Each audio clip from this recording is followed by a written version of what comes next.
No. Go ahead. Go ahead and just tell them who you are. I'm Rhonda Fritz McKeno, and Mark is my younger brother.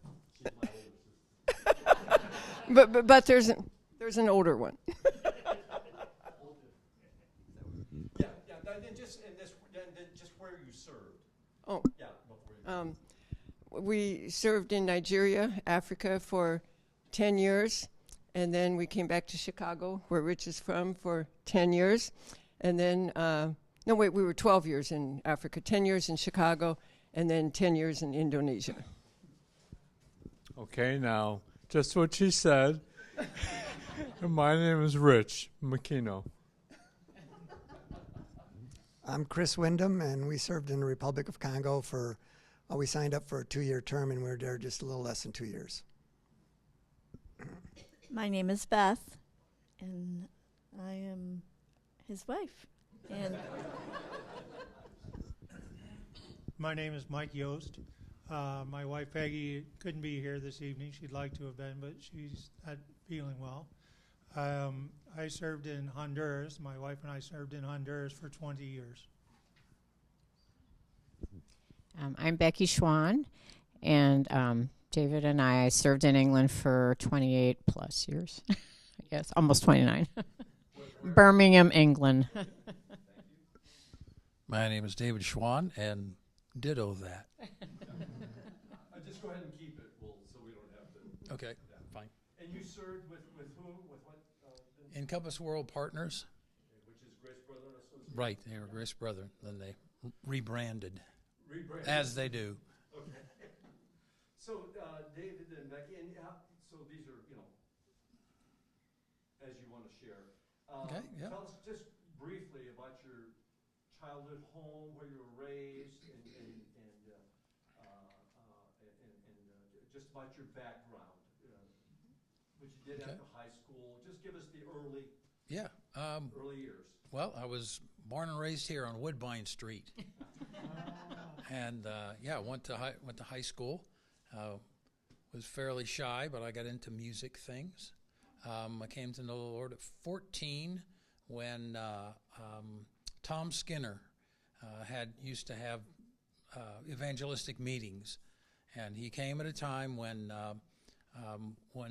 blacks weren't favored. Let's put it that way. And when he made his appeal, I thought, here's a black person, and mostly everybody was white in Mansfield Malabar High School. And I said, if that's what love is, then I'd like that. I'd like to relate to that. And speak just a little bit louder? Oh, sure. Definitely can do that. My interest has always been the fact that after people come to know faith, they need to be discipled. Because once I went forward, the fellow who was doing follow-up simply said, do you know John 3:16? I said, yeah, I learned that in the Lutheran Church in Catechism. Do you know Romans 3:23? Yes, I know that. He goes, well, you're fine. And so I just kind of wandered off, to college and kind of did my thing. And really wasn't until a number of years later, about 24, I think, when I met a fellow named Jim Fiker, who was with Navigators in Dayton, Christian Missionary Alliance Church. And he said, well, you need to be discipled, because I was having lots of issues, living the wrong kind of life. And he just said, you need to take responsibility and, confess your sin and, come back to the Lord. And this is what you need to, how you need to respond to what Jesus has done for you. That's the way I like to put it, is that it's not something you have to do. You just respond to what's been done. And that's kind of, and then I met Beck, of course, and we ended up in England. Yeah. So she'll fill it in much better. They all know I'm going to move them on. Oops. Go ahead, Becky. I want to wave at your kids back there. Hi. So I had a very different background. I was not born in Willard, Ohio. I was born in Fort Wayne, Indiana, and my parents moved to France when I was 2 years old. They were actually called to serve overseas as well with the same mission that we went. with. So it was called a really long name back then, but it's Grace Brethren Missions. And so I had 2 siblings. We all went to French schools. We were raised as a French person. But what my mom did was so cool. She kept like biographies of Americans. We celebrated American, special days, things that would keep our identity kind of dual. I know now there's a lot of talk about what a third culture kid is. It may be exactly fitting into one culture or the other. And yeah, there's blessings, but there's challenges. But yeah, I actually grew up in an old French castle, which is very lovely when it's, when it sounds like, or what it sounds like. But it was an old 14th century building that had been destroyed half by the wars of religion. But that became a youth center, and my parents worked mostly just really welcoming kids in. I like to call it a loose Christian commune, welcoming kids in who were searching for the meaning of life and explaining about Jesus. Who is Jesus? He can fill that void. There were a lot of cults, the Jesus people were kind of going around at that time and coming over from the States, and so it was just a very colorful childhood and youth. But I went back to the States for college, thinking, what am I going to do? I've grown up in France. I love France. So I decided to become a French teacher and a German teacher and a Bible teacher. But then met David, who had no interest in any of that. He said to one of my best friends, there are 2 things I'll never do. I'll never get married, and I'll never be a missionary. And I'm not a prophet. So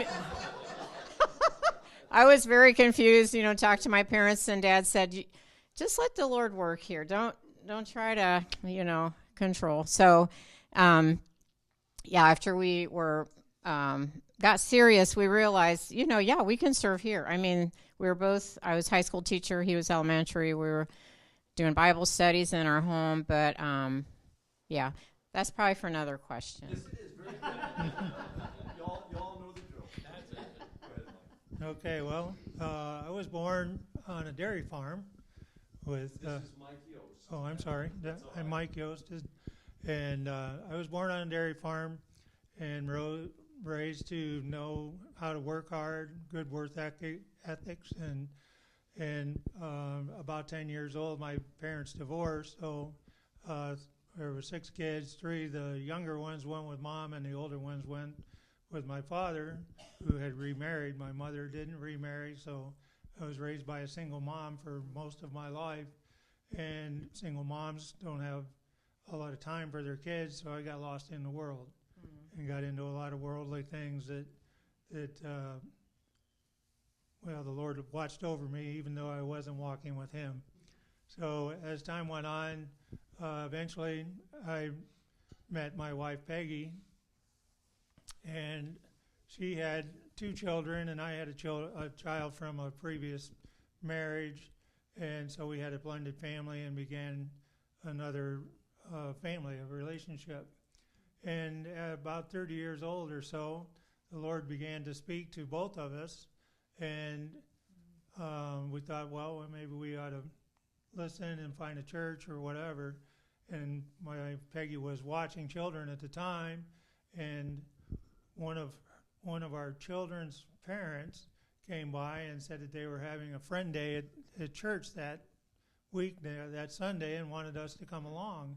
So we said, well, we're looking for a church. We'll go and try it out. And so we did, and the people loved on us, and we just fell in love with them, and that's where we stayed, which is over in Collins. And so we spent the early part of our Christian life with those folks and really grew there.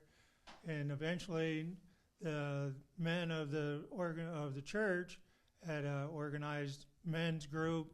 Promise Keepers movement was moving through the country at that time, and so I went to many Promise Keepers events, and one of those is when I met Jesus and made the commitment to Him that I would do whatever He wanted me to do, which is a dangerous thing to do.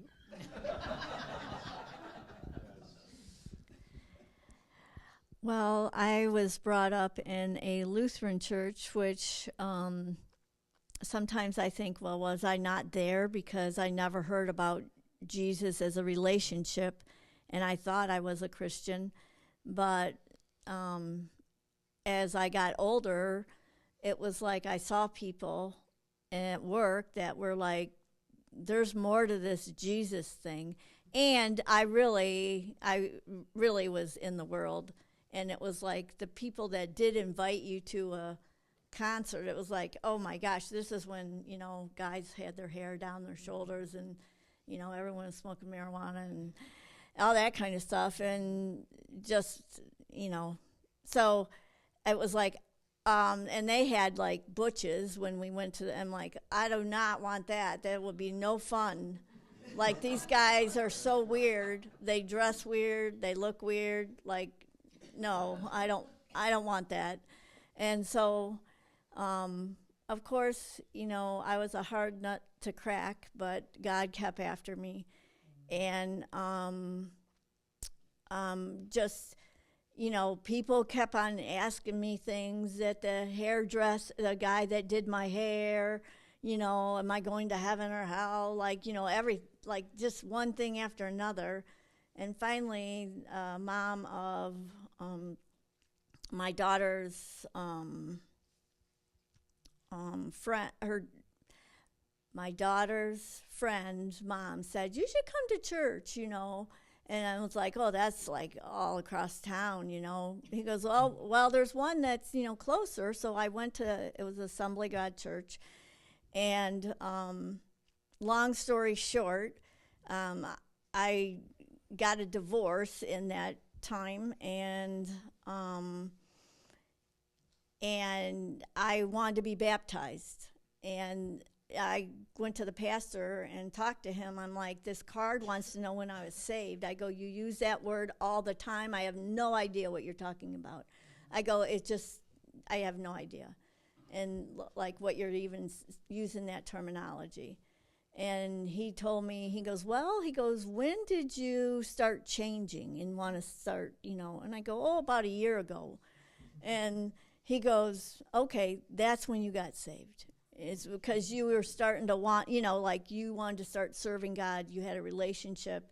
I mean, I was sending my kids to Christian school. Like, I wanted them to know who Jesus was.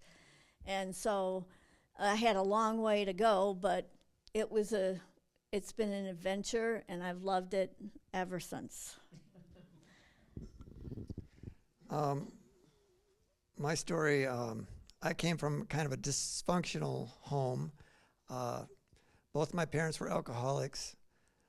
So me and my three brothers, we also followed in their footsteps pretty much, and, kind of lived that lifestyle for a while.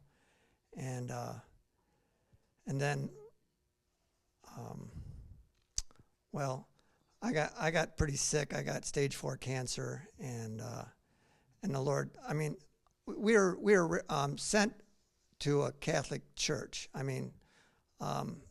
My parents thought it was important that we go to a Catholic school and but they didn't do anything for themselves. They weren't modeling anything for us. So I knew of Jesus, but I didn't really know him. I knew, and then I got sick, and I started, when you're facing that situation, when you don't know if you're going to live or die, your perspective on life changes. So you start wondering what life's all about, and I started. My brother gave me a Bible, and I started reading it, and I started praying a lot. Didn't really know what I was doing at the time, but I was seeking the Lord, and then the Lord healed me through that, and then after a time, in the process of all that, I quit the drinking and the smoking and the partying, and then I met Beth, and she was at a good Bible-believing church, and I started going there, and that's when I got saved. But it was like when I met her, I started hanging around with some of her friends that were real believers, and they were asking me questions too, and I didn't know what the answer was. I thought I was a believer, but just didn't know, you know, what they were talking about. And I just, you know, as I started going to this church, I started learning more about who God was, and then she took me to a Carmen concert, and that's when I first accepted the Lord, at the Carmen concert. I prayed a sinner's prayer, so that's my story. My name's Rich. The family, my father, he wasn't a believer. He wasn't interested in spiritual things. My mother had some mental health issues, so she never talked about. She was a strong Christian, but she never really talked about anything like that. So I really didn't have any idea what was going on here. We moved around a lot in Chicago. That's where I was born, and I think I was maybe first grade, second grade. A Presbyterian minister from the neighborhood came and called on our house, invited us to church. That Dad didn't want to go, but he was okay if I went to Sunday school. So I started going to Sunday school as a small child, first grade, something like that, second grade. And I can still remember their names: Mr. Jones, Mr. and Mrs. Clifford, Mrs. Olson. They taught me what the Bible was, what it said. They taught me about the love of Jesus Christ. And that's what I remember. Then we moved again, and the other thing that was happening about this time when I was still a young child, and about once a year, my grandmother, she belonged to a Presbyterian church, and so she would invite me to the yearly picnic, you know, grandma's food, that kind of thing there. So I went there, and I really liked it. They had Japanese food, and we never got Japanese food at home. It was all this great stuff. And so, again, I learned a little bit more about the love of Jesus to Grandma. Only once a year, and I wasn't interested in spiritual things. Went through high school, went through college. I was determined I was just going to make everything on my own. You know, study hard, get good grades, work hard, get some spending money, that kind of thing. Nothing to do with Christianity. A couple of people on the train in Chicago, they wanted going home. I remember one fellow shared the 4 spiritual laws with me, didn't know what it was, wasn't interested. Went to college. I was getting close to getting my degree. I was going to be an engineer.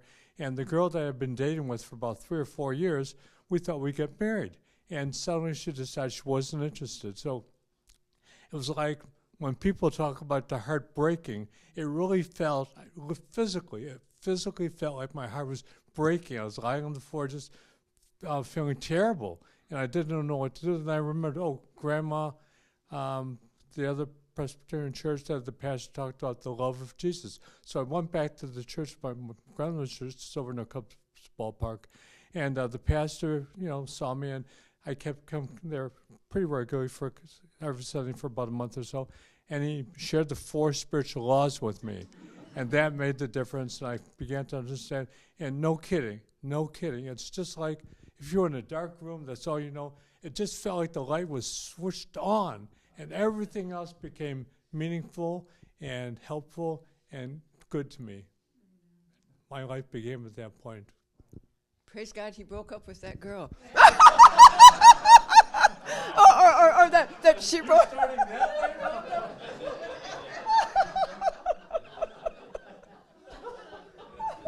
Sorry, dear. It's true. Thank God for that. Welcome to the Fritzes. Yes, my name is Rhonda Fritz. Mark is my brother, Makino. My story is different. It's sort of neat how you see the body of Christ is, because I was very, very blessed to be raised in a Christian home, and in fact, in a Christian, quote, community that supported you. And I don't think it's till I went, quote, out in the world, college and whatnot, that I realized, Rhonda, the way you were raised is not the way most people in this world are raised. And I always was grateful for what I had. We went to the, out there on Bullhead Road, in those days it was Evangelical United Brethren Church, EUB, joined the Methodist, United Methodist now, but we are conservative. We are we are the conservative ones out there in the country. But anyway, I became a Christian every year at, I was raised in a Christian home, but as far as making a personal decision, every year at around Easter, they would have revival services. They would bring someone in. And when I was 10 years old, I understood, the gospel, that I needed to ask Christ into my life. And I asked Christ into my life. And it's just like God had so many different, like I say, I had, Christian parents. I had Christian grandparents on both sides. My dad was the youth group leader at the church, and he was good. I mean, he held us accountable, but he was also the Sunday school teacher at the church. And to this day, I don't think I've met, my brother. But quite all, I mean, he was just a natural Sunday school teacher. And the little bit that I've heard Mark, I think he's that same way. Those things come naturally. But anyway, and then so Dad was our youth group leader. It was very good. And then we got involved in Youth for Christ. That was in the high schools in those days. And they had quiz teams. Now, it's nothing like what your kids do here. I mean, if we memorized one verse, that was good. But it was great to be involved in Youth for Christ. We went to Mansfield and meet other people there. So it was just, a continual process. And I'm just going to do 2 sentences here to interject about our background. My great-grandpa Fritz was apparently a man who cared nothing for God or people much. Not a believer. It's over on, those of you who know where Bigham Road is, next road over. And to this day, we don't know who it was, but a neighbor picked up those 5 Fritz children every Sunday, took them to, with his permission, great-grandpa's permission, took them to Sunday school and church at Richmond Church. Every one of those children ended up serving the Lord. One of them, a Wycliffe translator in Indonesia, Papua actually, where Carmen is. But that act of obedience, that single act of obedience, every Sunday picked those kids up. It all matters. That's what Steve tells us all the time. It all matters. Okay, I did not know that.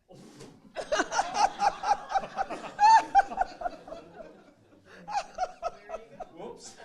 No, I mean, that's great. That's great. I'm sorry, Ron. Well, no, that's great. Okay.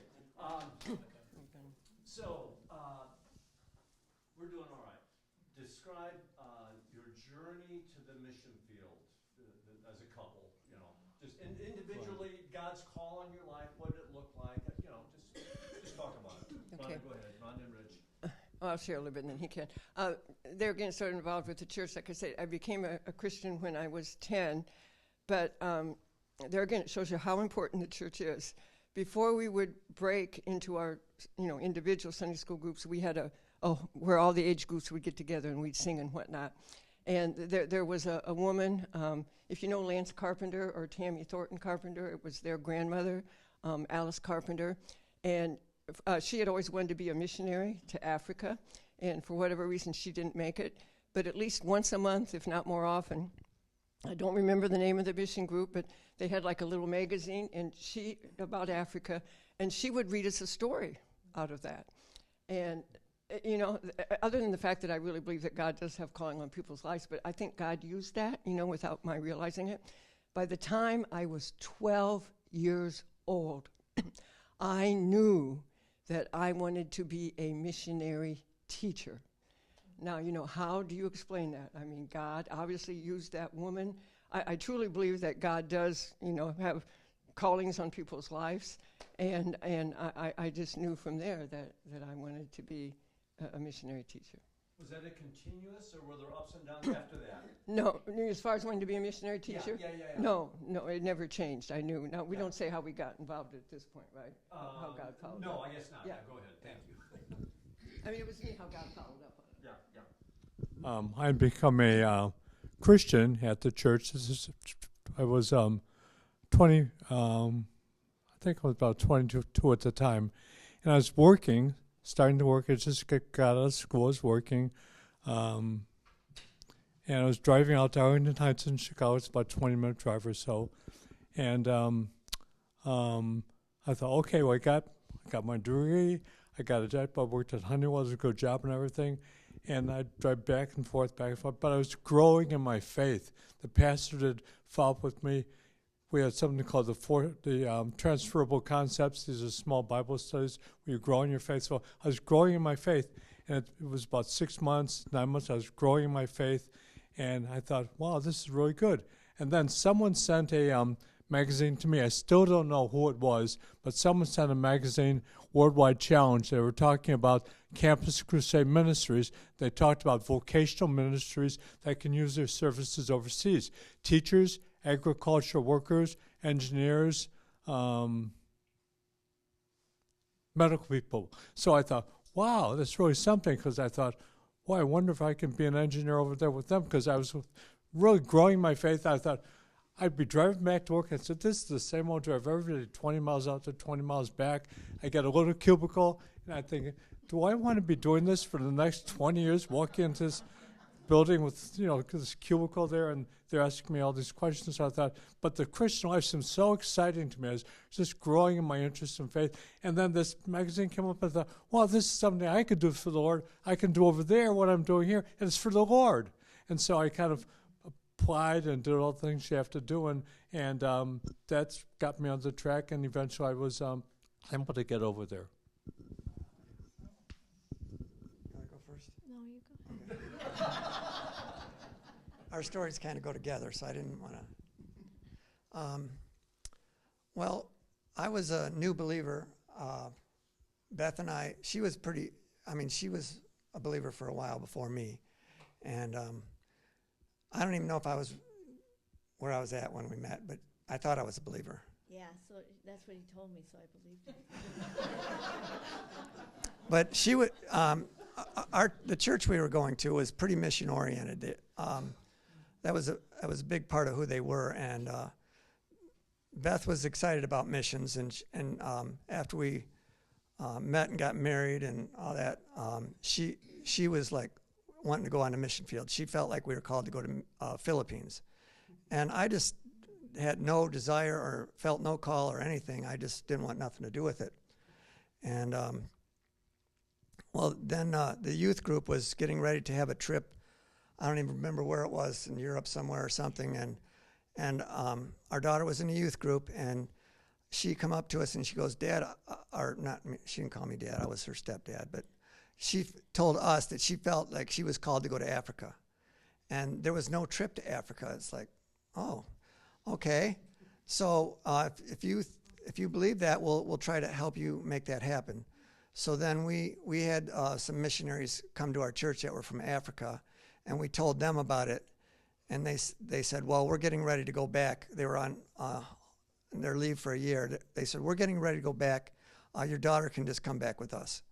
So we started making arrangements to do that, and then I thought, I'm not a missionary. I don't think I'll ever be a missionary, but I can at least try to help a missionary. So this missionary that offered to take our daughter there, they're getting ready to pack up to go to Africa, and they take a container with them, and there's quite a bit of to do to get ready to go and take their stuff, what they're taking.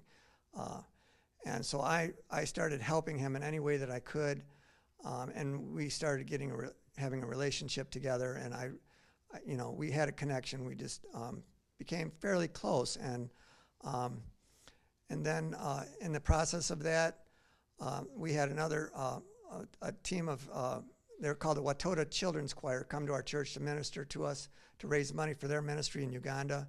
And one of my friends there at the church got touched and said, because our church decided they were going to send some teams there and build some facilities for the medical. And so he felt like he was called to go. And I thought it was great, but I didn't feel. Well, he come up to me in the hall and he said, I think we should go. And I didn't even think about it. I just said, okay. So I went to Uganda. I started planning this trip to Uganda, and I thought, well, our friends in Congo, that's where the pastor was that I was working with. He kept inviting me to go, and I said I didn't think it would ever happen. But I thought, well, now I'm going to Uganda. It's not that. It's only this far from Congo. So while I'm in Uganda, I think I'm just going to leave the team and go to Congo.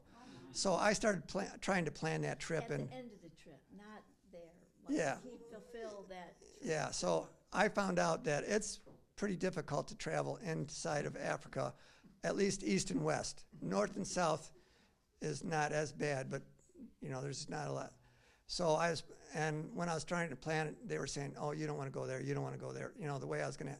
So it ended up, I ended up going there twice. I went to the Congo first, and then I come back for 2 weeks, and then I went to Uganda.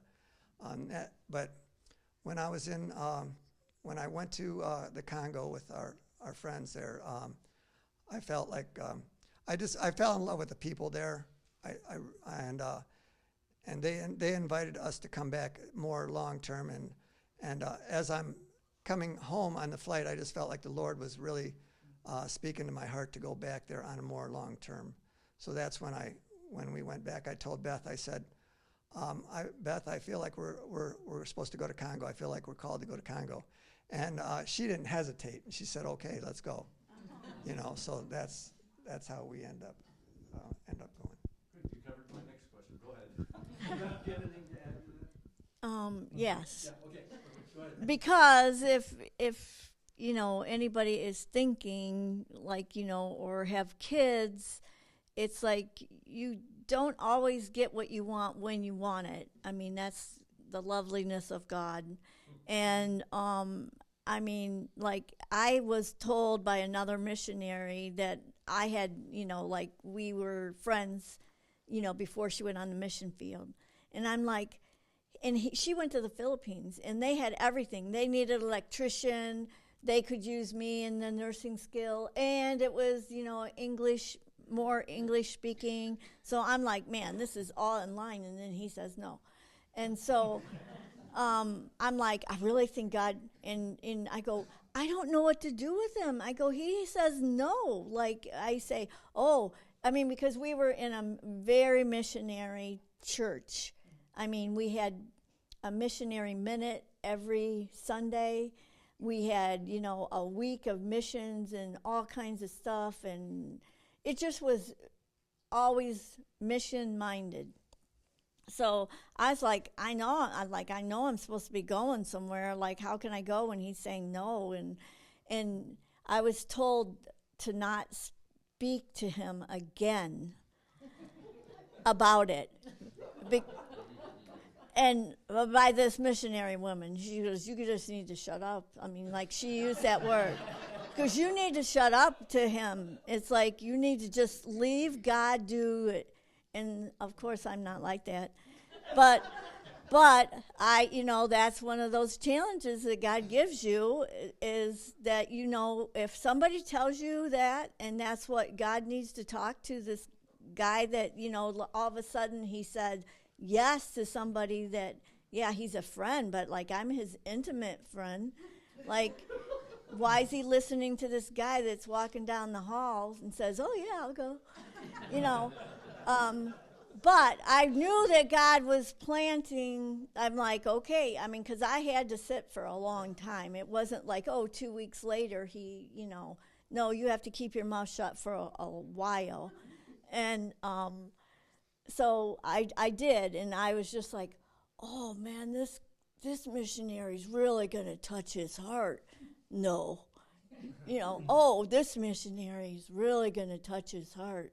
He was great, and it's like, oh, no, it didn't go that way. So, you finally just like, okay, God, it's you. You can't be like this because, you have work to do here.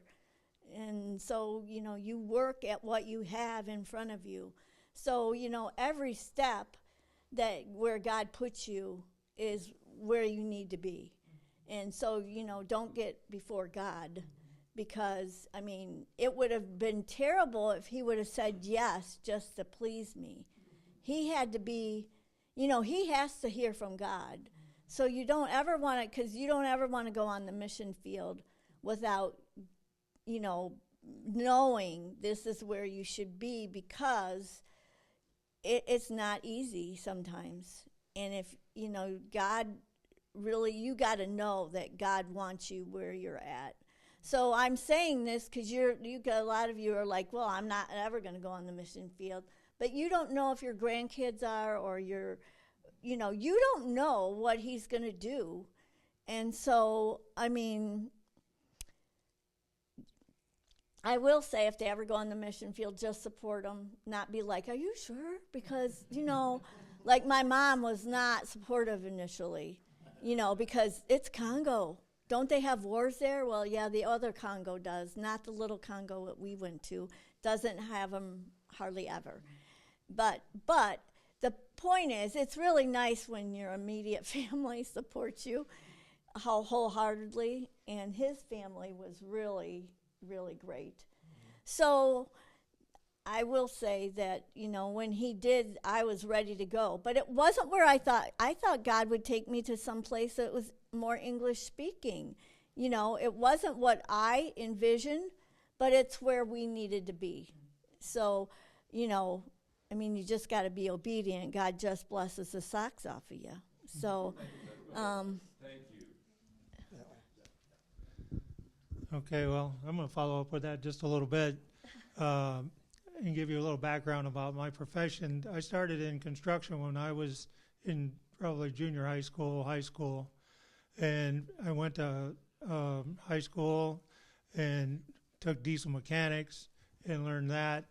And so I was in kind of two fields at the same time, and I worked in the construction field for a while, and then the things kind of fell apart. So I went to work at the hospital in Norwalk and worked under an electrician there, and learned an awful lot of things about hospital maintenance and all of that kind of stuff.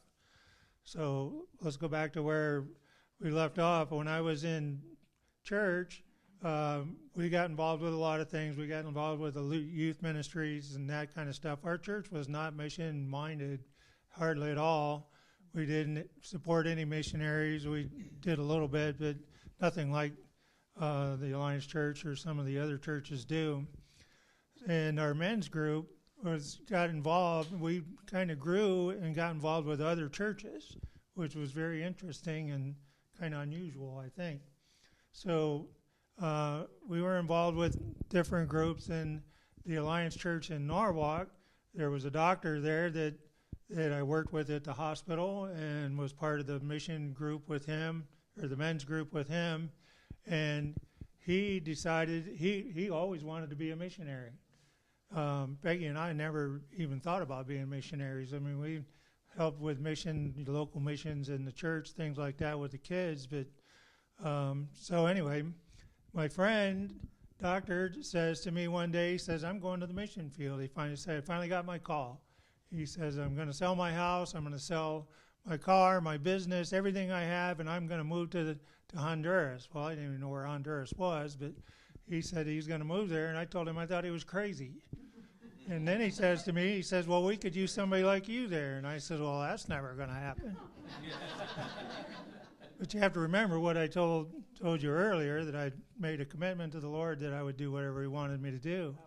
So as time went on, we were able to go and visit these folks at the mission they were involved with, and got to see what was going on. It was our first trip out of the country.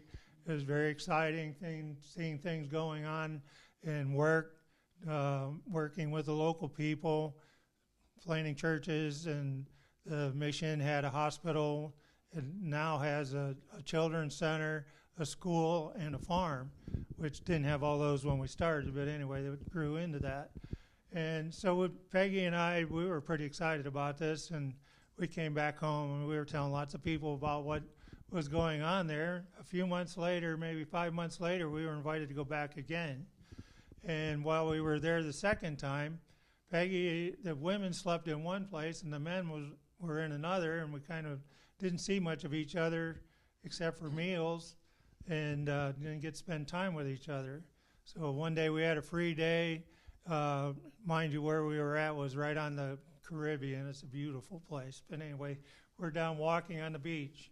Peggy and I are walking on the beach, and we both looked at each other at the same time and says, we need to talk. The Lord had spoken to both of us while we were there and given us a call to go and help. All of the skills that I told you about earlier were really needed at this mission. And so I decided I was going to go, and so was Peggy. And so that's how we got our call. Do you want to talk? You're pretty succinct with it. Oh my. Okay. Our, I will go on, but I mean, I'm glad. well, I'll try to summarize it. So when we met, I had grown up as a third culture kid. I had, come back to the States, talked to my parents, and said, I just figure I'm going to end up back in Europe at some point. That was just a no-brainer for me. I'll be single, it's fine. Or I would date guys that kind of expressed a bit of interest in missions, kind of selective. But my my parents said, look, maybe your sacrifice is to stay in the States. This is kind of you're overseas in a way.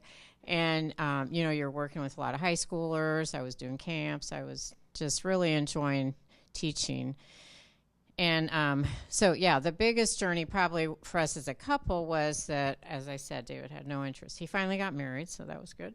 But no interest in missions at all. But part of his story was that his uncle Carl was a missionary in India. He had translated big parts of the Bible in Telugu.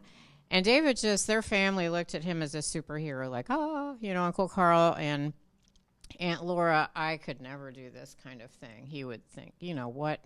I mean, I'm a musician, I'm shy. So we had been married about a year, and my dad said, okay, Dave, if you really want to understand Becky, you need to visit France, because that's who she is. And, there was no other motive behind that at all. So we went. They were working there at the time. So, true, they were still there at the chateau. So we went to this seminar, this 2-week-long training called Euro Missions Institute, basically to give an exposure to what Europe is like now spiritually, not like it was centuries ago, but this is the Europe of today. And then you would do an internship with one of the couples that was working in either Germany, France, Spain, or whatever, or England, yes. So we went over there, and we took some music along because we, since we started dating, we sang together, and it was just our way of really ministering a little bit. And he had written music to Psalm 23, and of course I put the words in so they'd fit right into the music. And we sang this at a garden party that one of the missionaries had hosted, and the people came up after first of all, they came up and started talking to him in French, because he has such a good French accent, because he took vocal No. He took a voice major at college, so he had to sing in French. So that was kind of cool. But anyway, and they said, sort of, some of them very, very touched, like, those lyrics are beautiful. Did you write them yourself? Psalm 23. So David just looks at me and he said, and I'm translating, they don't know what Psalm 23 is. Like, they've never heard Psalm 23. Everybody knows Psalm 23. And I do believe you said that was your aha moment, like, wow. They might have churches. They might have, this history of rich religion, really, in Europe, but it's pretty dead. So anyway, 2 years later, we started thinking about how would it be for our life as a couple for us to go to France. And it would be very difficult, because it would be my country, my home, my language. I would understand. It would be years of catching up, not just with language. And so they said, we met a couple who was working in England. They said, we really need musicians, and we need people to work with young people, which was kind of where we wanted to work with university students at that time. And so it just seemed to fit us. So we went and visited, and we just fell in love with the team there, with England, and David even said, that fits my quiet personality. The French really scare me, they're terrifying people, and they are. But the Lord, like you were saying, Beth, he just doesn't always even give you what you think or what you pray for. My parents were really hoping we'd come to France, and in the end, they just agreed, this is where you need to be. So Yeah, go ahead. And one of the ways I was going to try and cop out of the whole thing was ever since I was 14 years old till I was 28 years old, I had major stomach problems. And I thought, if I'm flying and ministering, I said, I'm going to be in bed half the time. And so I said, Lord, I can't do it, so you're going to have to heal me. Well, sure enough, we had a Sunday school teacher that I really respected. He was elder on the elder board of a Christian Missionary Alliance Church in Fairhaven. You probably know Fairhaven because they're a pretty big church. And anyway, they took me back under the steps in this little room, prayed for me, and the next day it was gone. And I said, well, I've got no excuses anymore. But my mom's still living, so I have to be careful what I say. But my parents did not want me to go at all, and they were very much against it. And we were really not on good terms for about 3 to 5 years, I think. And that was the hard part for us, I think, because we were a very close family. And so that, that's kind of where, you have to deal with that, don't you? So, Okay, so anyway, we'll yep. just stay there. Well, keep the Okay, mic there. yep. So we'll just about 2 minutes each, so briefly. How long were you in Birmingham? And just what did a day or a week or a month look like? Just overview of what you... Right. What did your life Well, look like? yeah, some people say all I did was play guitar. Actually, I ran 2 guitar clubs, and each of them had about 60 people. And English people, and I'm going to generalize. I hope nobody is fresh out of England or whatever, but it takes about 2 to 4 years from the time a person hears the gospel to the time that they actually will trust you enough and watch your life enough to where they'll accept the Lord. And, I didn't believe that. Of course, in the States, they want instant results, and so, we'd have to go home ministries, and the people from Africa would come. We plant 300 churches. Dave, how many did you plant? Well, we're working on our second one, and you have to kind of put up with that. But the thing is that's how it works there. Okay, I learned a lot of lessons. We went over with a lot of apologetics and things like that. This is the land of Darwin. Do you think you're going to talk somebody out of Darwinism? An American, of course. Who they look at Americans and they say 2 things about Americans. You're fearful, that's why you have lots of insurance and guns and everything else, and you're gullible. Look at the people on TV, look at the TV evangelists. And so you have to really gain their trust and really work with them. But I worked in the guitar clubs, these 2 lots of 60 people, and we had to take time, to get to know them, and they got time to trust us, all right? Before they would finally they would finally trust the Lord. We ran Alpha courses. All right, I know you've heard of Alpha. And we would run those courses, and people come to faith, and they formed the leadership in both the small churches. Yeah. So, how many years were you in Birmingham? 28. Right. I just going to add real quick that, when you have a young family, you just, you do in your community in England what you would do here. So we joined all kinds of groups with our children. Fortunately over there, and unfortunately, they have religious education, which is mandatory. So Christians are allowed to come in. So we did a lot of puppet clubs. We did assemblies.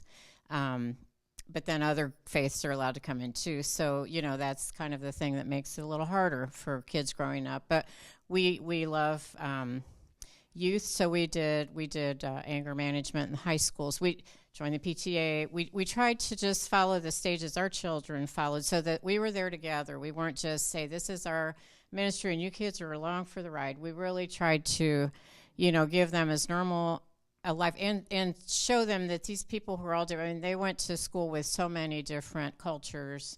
Birmingham is called the Little India, so a lot of Muslims, a lot of Sikhs, but they learned to love the kids around them, and they saw that what we were trying to do wasn't just to change everything around and bring a new religion even to the Church of England, but just to come alongside and talk about Jesus and who he is. So, yeah, there was no normal day, I guess, for us.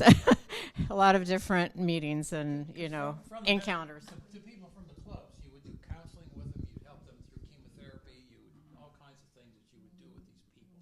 what you guys do in your communities. Yeah. Yeah. Mike, go ahead. I'm sorry, I'm just moving along, and That's fine. You need. Wonderful. Okay. Well, same with us. I mean, getting involved in people's lives. My work was construction, maintenance, anything non-medical at the facility is what I took care of. So my daily job was all over the place. Peggy worked in the hospital. She had a lot of on-the-job training. She wasn't a medical person when she arrived, but she pretty much was when she left.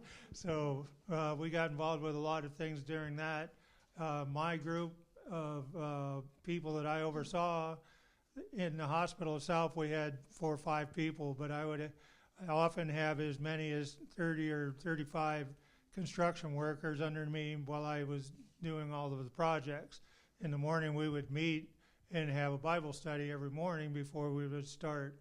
They were on the clock, so they had to be at the Bible study. It was kind of a carrot that they couldn't give up. After we got out of church or out of work, which I usually worked 10 or 11, sometimes 12 hours a day there, we would have, we got involved with a local church, and we would go to services there. They would have services on Wednesdays, Mondays, Wednesdays, Fridays, and Sundays. Wow. And we also had ministry going on at the hospital among the missionaries. At our facility, we had, I think at the peak, we had probably 65 missionaries with kids, including kids. So we had a big group, and it was really diverse. I mean, we were all Christians, but coming from a lot of different church backgrounds. So it was a non-denominational group. So we would get together and pray and study and do things like that, and I got involved with that. Also, we started Sunday school programs. We had a lot of events. We had a big front porch on our house that we were blessed with, so we had a lot of events there that involved kids from the community. Kids are my passion, so they always have been. So we got involved with all the kids in the neighborhood. We would go to their programs at school, graduations, weddings. We had weddings on our porch, all kinds of things like that. So we got involved with an awful lot of things, and we were very, very busy the whole time we were there. But praise God, we got to be family, and that was important to us. And we unofficially adopted a lot of kids that are Hondurans that we still stay in touch with today. So it was a real blessing. How many years were you there? We were there 20 years. Yeah. And afterwards, ask Mike about his cooking ministry. Yeah. Oh, there we go. There's another ministry. I challenge anybody to beat him at baking cookies. There we go. Come on. Go ahead, Becky. Well, I really thought, I'm a nurse. I've been in single ministry. I was a leader. Like, I've done Sunday school. I thought what am I going to do there, God? And I really prayed about it. It was like, what's my title going to be? What am I to do? And I was like, really, I had never been slain in the spirit before, but it would be a long story to tell about it. But anyway, I was slain in the spirit, and I was like, okay, this is my opportunity because he's not answered me any other way. What am I going to do there? And he said, you're going to support your husband. That's what you're going to do there.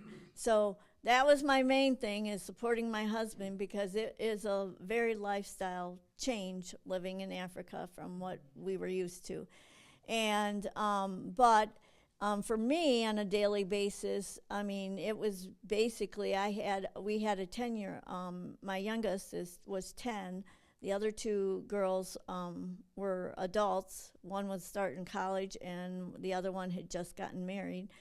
And so Anna came with us, and so I had to homeschool her because there was the schools there were horrific. All the other missionaries either homeschooled their kids or they went to boarding school. Once they got a little older, which if we would have went back, she would have went to boarding school, because you realize that they aren't socially developing. And anyway, so we homeschooled, and basically until we did our homeschool around the church schedule, because we when we would have teams come from the States, we were believe it or not, we were the best translators that they could get. You know, like everybody had to be on, because sometimes we would have big teams, sometimes we would have little teams.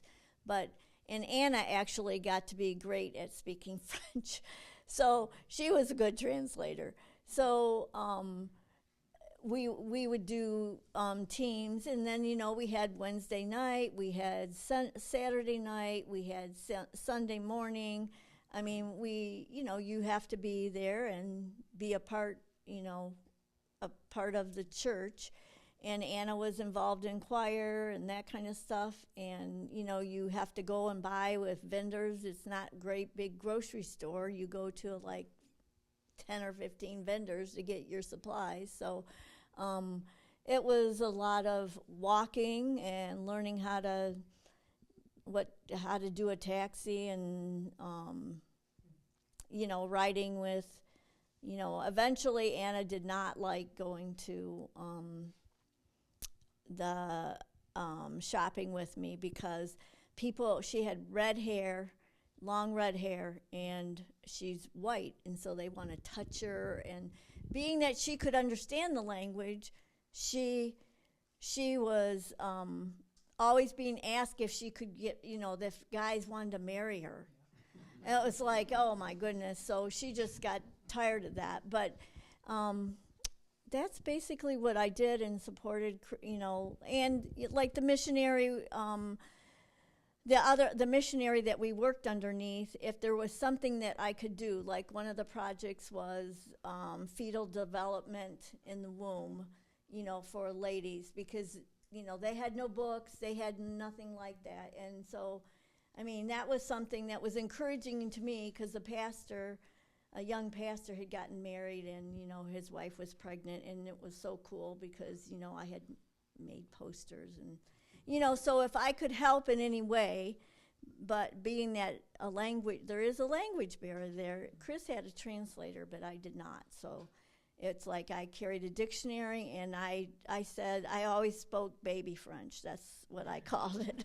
Chris, do you have anything to add to that? What I felt like I was called to do was construction and evangelism. And when I went there, I found out construction's a little bit different than what I thought. It's all very manual labor. They have to make their own bricks, mix their own cement. It's very labor intensive. The Africans that I was working with, they would work like 12 hours a day out in that sun. And and my back was not very good anyway, so it got to be too much for me as far as that went. So I started doing just a maintenance church around the facility. They had a Bible school. They were building a dormitory, a women's center. They had quite a few projects going there. And then when teams come in, we'd work with the teams. But also I'd go out evangelizing twice a week. We'd go door to door. And then we'd plan trips out into the villages and do crusades out there, or sometimes we did them in town too, where we'd take a sound system and we'd start playing music and go out and pass out invitations, and then have a bunch of people come and we'd share the gospel with them. A lot of... You went out in the jungle, though, and you planted a couple churches? Yeah, we went out in the jungle and planted churches and walked from one city to another, and yeah, it was pretty different than Birmingham. So if one of you will talk about Nigeria and the other Indonesia, is that all right? For the interest of time. So I wanted to go overseas, and I really wanted to go to Japan, but they said, no, there's nothing happening in Japan. Why don't you go to Nigeria? I said, okay, I'll go to Nigeria. I want to be an engineer. We don't need engineers, we need teachers. So, okay, I'll be a teacher. And then, so I got over there and told the guy, I said, okay, I want to be a teacher. After a while, we'll change what to be a teacher. I mean, an engineer. Well, later I found out that's not what you want to do over there, because everything is done differently. But anyway, I became a teacher, and I really liked it. I was a physics teacher, I was a math teacher. The day started early in the morning before the sun got up. It got hot out there. So they'd always schedule the math classes first. They schedule them first in the morning. But I always had morning classes, because by the time I'd finished at 9 o'clock, the back of my shirt was just drenched. So, but we had a good time. We did some unusual things. I taught some of the fellows Bible study. They came to the house. I worked with some of the lay people in town. We had Bible studies. There's one pastor Sunday, and so we go around and we had some of our own materials. We had the materials translated into house. So they had the 4 laws translated into a picture book, 4 laws, so that we had pictures of Nigerians doing things, and we can use the 4 laws for that thing. And then, of course, they had the Jesus film, so we'd take Pastor Sunday, and we'd go out into the villages with the Jesus film and the generator and show the film, and he'd do all the preaching and kind of help with the setup and everything. But that was about everything there. And you two met in Nigeria. Yes. Oh, yes. Well, I should mention that. So she got there a year before I got there. So she got there a year before I got there, and then I came a year later. Now, there were 3 guys, and there was 3 single girls. The guys all came about a year later. The girls were out there a year before us. And it's interesting because over a period of time before we left, every one of us got married to the girl that was just perfect for us.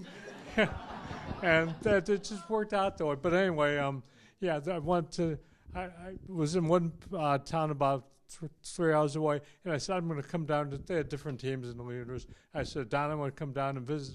They said, okay. So I told his wife that, and he let me come down, and his wife said, well, I don't think Rich is coming down to see us. I think he's coming down to see Rhonda. And so they purposely left, and so we can visit in our house, Rhonda and myself. And we were going to talk and everything. I was going to explain everything to her and tell her I was interested in pursuing a relationship. And some of the God minister came by at that exact moment and was taking all the time around. I thought, you better get up and leave because pretty soon Don and Vivian are going to be back. But everything turned out good. We were married in Nigeria. And the leader there was a Nigerian. He was an Anglican pastor, which is like Episcopalian here. We got married in Nigeria, and he married us. It was so precious. And they're still there. Yeah. Rosalind and Uil are still there. Yeah, Rosalind and Uil are still there, yeah. Go ahead, Anna. Well, Indonesia was very different. When we were in Africa, like I say, it was the African children. When we were in Indonesia, it was an international school, okay? And it started out, it was just an international school for the children of missionaries, okay? And then later on, at first, for whatever reason, the government would not allow Indonesians to come to the international school. Eventually, they did change that, so we ended up getting a lot of Chinese Indonesians. Their parents were business people for a big part. It was a wonderful way to teach. Missionary kids are not perfect, but they are very good. And some of you, I don't know, Chrissy and Eric Maxey, haven't they come to the church here to talk sometimes? Okay. Yeah, the Maxies, if you remember them. We taught their children, and their son, Will. I had at least 2 boys in my teaching experience there that I knew were much, much smarter than I was. And Will was one of them. But there again, he never, ever, made me feel like I was stupid or dumb. I mean, I'm sure that he knew sometimes. And I'm pretty sure, I think he and his wife now are missionaries back in Indonesia. So it was completely different, but it was really, really nice. And you were in what city? Bandung. Bandung, where Carmen did her language. Yes, and in fact, the language school, the international school was right next to the language school. So we had the kids of those going to the language school. Yes. So will you stay after if people have questions, individual questions? Yeah. So look at this. 7 very different people. Yeah. Very different calls. Some very reluctant. Some knew from a very young age. Different places. The common thing is step by step saying yes. That's what you have in common, right? It's not about you. You know that. And so, praise God, right? Thank you.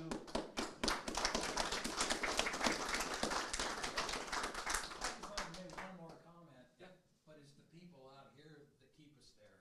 Amen. I just want to say that. Yeah. And it's not just the finances. No. It's the prayers and the support. That's right. Yeah. There's one question that you had of what you could do for missionaries. Go ahead. I think one of the most important things you can do is communicate with them. People are always looking for your but when you hear from people back home, it means a lot. So you don't feel like people are getting in your business or being nosy when they communicate with you, correct? I mean, it's Yeah. good to hear Yeah. from anybody. Yeah. Good. And also, all the way from just under 2 years to, well, 25 to 30 between you two. And God, yeah, 3. So it's just God's call is all over the place. Okay. Thank you again.